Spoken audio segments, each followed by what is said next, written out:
Canada lives because of the United States. Prime Minister Carney in Canada caved to President Trump. Why don't you just join our country, become the 51st state?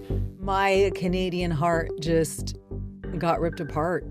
Lily Wexu is a French-Canadian originally from Montreal. Step into the shadows and brave universal. But now working and living in Los Angeles as a bilingual voice actress. She's feeling helpless and scared when she hears the Trump administration threatening annexation and economic ruin.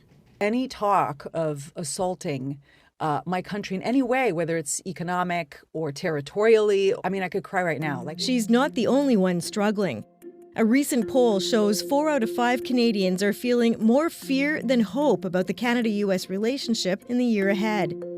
Canadians were asked if they feel Trump will pursue more military operations, like in Venezuela, or if they feel that was an isolated incident. 3/4 say they expect more to come. We're in a world now where the superpowers are just trying to get more. We're just live in a world where I think none of us are going to be safe. People in the north have been watching the U.S. target Greenland.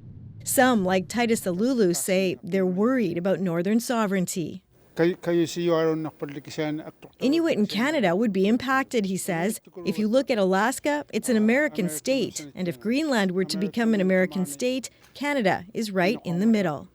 Then there are newcomers who know what happens when threats become reality.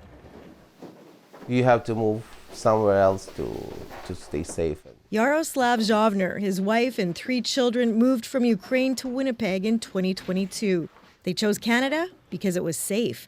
But now, he says, he's hearing similarities between threats from the Trump administration and what Russian President Vladimir Putin was saying ahead of the invasion and annexation of the Crimean Peninsula in 2014 and the invasion of Ukraine in 2022.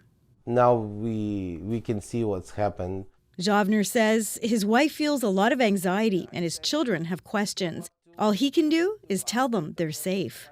We try to do as best as we can and keep working, keep living. It feels really vulnerable. Carolyn Clausen says those are valid feelings that can feel even worse if someone has already experienced violation, disrespect, and lack of consent. There's always something to be fearful about in our families and in our neighborhoods. But nowadays there's this extra layer of global threat that is new to many of us. So for people who have experienced global conflict in their neighborhood and then came here for safety, this can be a very difficult time. While it's important to stay informed and understand how the threats and insecurity impacts people, Clausen also recommends managing news and social media consumption, finding people or a community for support.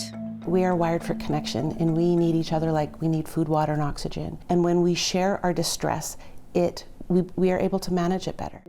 Lily Wexu says she's practicing self-care, eating well, doing yoga, and limiting her screen time. Still, she worries for loved ones in Canada and fears the potential of referendums on sovereignty in Alberta and Quebec could only make things worse. I'm definitely concerned with people who want to separate from that right now because we need to come together as Canadians. A lot of bad things can happen when a population is divided, so this is not the time to be divided.